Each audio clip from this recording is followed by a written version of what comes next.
Friends, ನಾವು ಇದು 3ನೇ ವರ್ಷ ಬೆಳೆ ಹಾಕಿರೋದು. ಈ ಮೊದಲನೇ ವರ್ಷದಲ್ಲಿ ಸುಮಾರು ಒಂದು 300ರಿಂದ 500 kg ಒಳಗಡೆನೆ ಬಂದಿದ್ದು. ಆಗ ಬೆಳೆ ಚೆನ್ನಾಗಾಗಲಿ ಅಂತ ಯಾರ್ಯಾರು ಏನೇನು ಹೇಳಿದ್ರೆ ಎಲ್ಲ ಗೊಬ್ಬರಗಳೂ ಹಾಕಿದ್ವಿ ತೋಟಕ್ಕೆ. 2ನೇ ವರ್ಷವೂ ಅದೇ ಥರನೇ ಹಾಕಿದ್ವಿ. ಈಗ 3ನೇ ವರ್ಷ ಜನವರಿ ತಿಂಗಳಿಂದ ಒಂದು 2 ಸಲ ಕುರಿ ಗೊಬ್ಬರ ಕೊಟ್ಟಿದ್ದೀವಿ. ಕುರಿ ಗೊಬ್ಬರ ಕೊಟ್ಟ ನಂತರ ಈ ಗೋಮೂತ್ರದಲ್ಲಿ ತಯಾರಿಸಿರೋದು ಈ ಜೀವಾಮೃತನ ಮೊದಲೇ ಹೇಳ್ದಂಗೆ ಒಂದು 10ರಿಂದ 12 ದಿನಗಳಿಗೆ ಒಂದು ಸಲ ನಾವು ಕೊಡ್ತಾಯಿದ್ವಿ. ಈ ಹಿಂದೆ ಈ ಥರ ಹೂವು ಬರ್ತಾಯಿತ್ತು.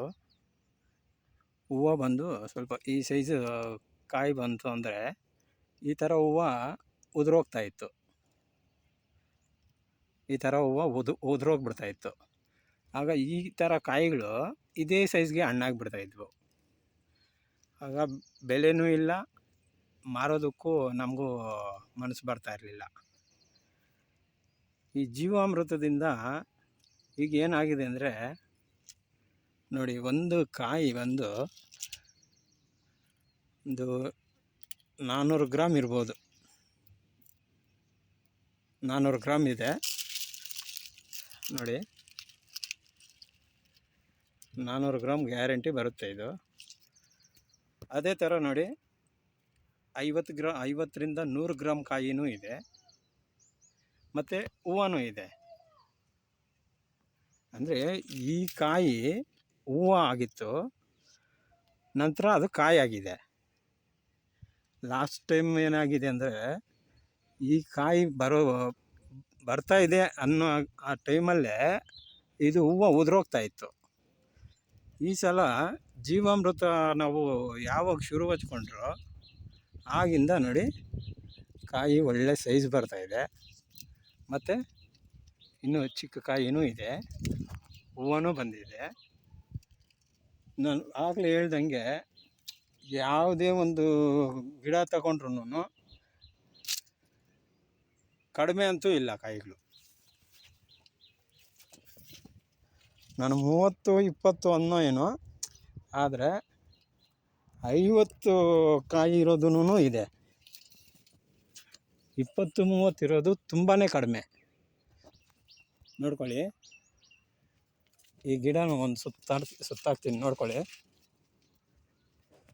ಹೂವುಗಳು ಇದ್ದಾವೆ, ಚಿಕ್ಕ ಕಾಯಿಗಳು ಇದ್ದಾವೆ,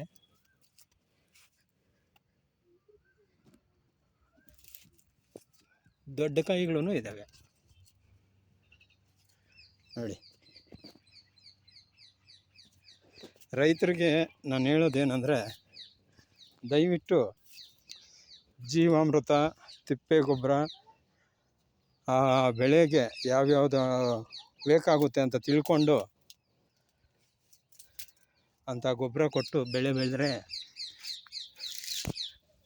ಯಾವುದೇ ನಷ್ಟವೂ ಆಗೋದಿಲ್ಲ. ನೋಡಿ, ಪ್ರತಿ ಗಿಡದಲ್ಲೂ ಇದೆ ಕಾಯಿ. ನೋಡಿ, ಇಲ್ಲಿ ಹಣ್ಣು ಇದೆ, ಹೂವು ಇದೆ.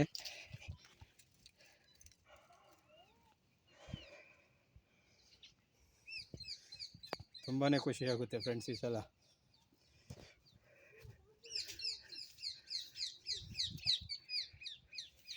ನಾವು ಈ ಸಲ ಖರ್ಚು ಮಾಡಿರೋದು ನನಗೆ ತಿಳಿದ ಮಟ್ಟಿಗೆ ಒಂದು 30,000 ಅನ್ಕೋತೀನಿ.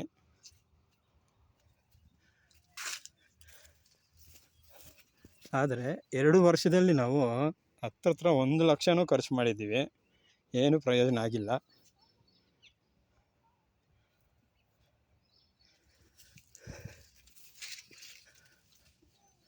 ನೋಡಿ ಫ್ರೆಂಡ್, ಕಾಯಿಗಳು ನೋಡಿ.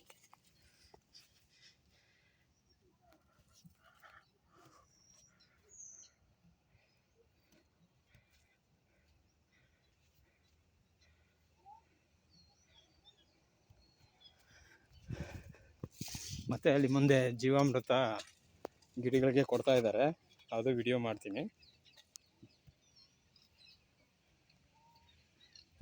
ನೋಡಿ ಫ್ರೆಂಡ್, ದಯವಿಟ್ಟು ಜೀವಾಮೃತನೇ ತಯಾರಿಸಿ ನೀವು ಗಿಡಗಳಿಗೆ ಕೊಟ್ಟರೆ ಯಾವುದೇ ನಷ್ಟವೂ ಆಗೋದಿಲ್ಲ, ಕಷ್ಟವೂ ಆಗೋದಿಲ್ಲ. ದಯವಿಟ್ಟು ಜೀವಾಮೃತನೇ ಬಳಸಿ.